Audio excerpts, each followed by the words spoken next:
What's up, y'all? This is Mondays Mean Business, and today we're going to talk about what's the difference between a manager managed versus a member managed LLC. Check it out.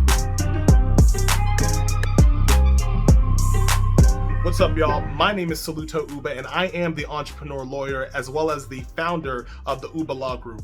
We're a law firm that specializes in business formation and intellectual property to help you protect your assets, save money on taxes, and attract quality clients. So today we're going to talk about the difference between a member managed versus a manager managed LLC. What that means and why it's relevant to you. But to first understand that, you're going to need to understand the breakdown between how LLCs are organized and how they're filed. So I can assume you can tell by the name of the video that there are two main types of LLCs, member managed and manager managed. When we use the term member, what we mean is an owner of an LLC. That's the language of LLCs. If you're the owner of an LLC, you are the member of that LLC.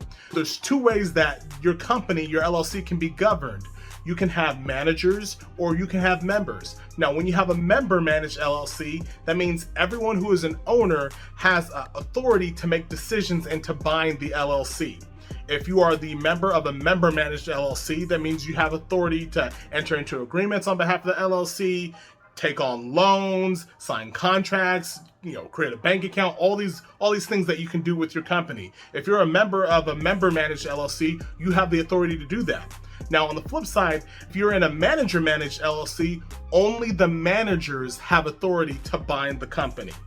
So, for instance, if there are 3 owners in a manager managed LLC, but there's only one manager, only that person in the role of manager has the ability to bind the company. Only the manager has the ability to enter into contracts or to take out a loan or to sign documents. And so that's the main difference. And so the reason why that a manager versus member managed LLC was created is because there's some companies, there's some people who will form an LLC and have the intention that everybody who's a part of the company will be contributing and will be participating in the day-to-day interactions and workings of the company.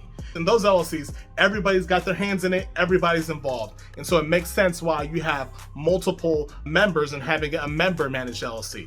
However, there are also companies where you might have a couple of people just really investing money, but they're not interested in being involved in the day-to-day management. And you might have another person that's running all of the affairs and who's running the show.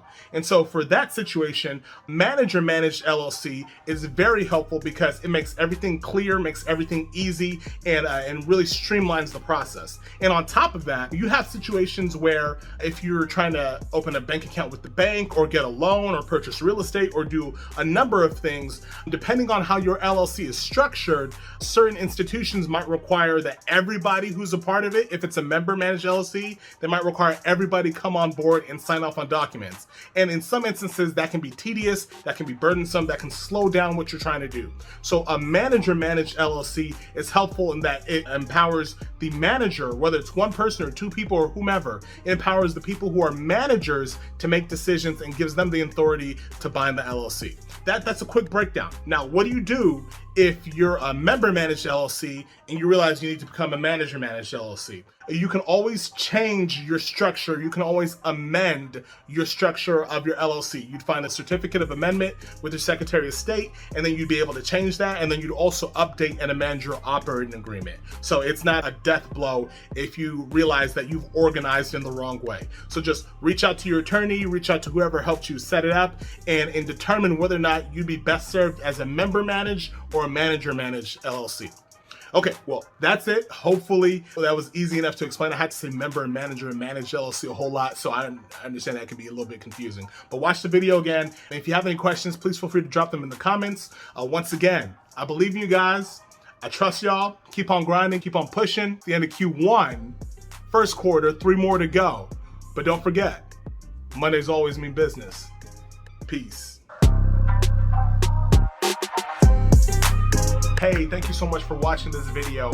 If you like this content, if it's bringing value to you, if it's helping you understand your business even more, do me a favor and hit that like button and subscribe so you don't miss out on any of our other videos. We drop weekly videos about how to protect your business, how to save money on taxes, how to learn more in unique different aspects that will give you a strategic advantage as an entrepreneur. So be sure to hit that like button and subscribe. We appreciate it. Peace.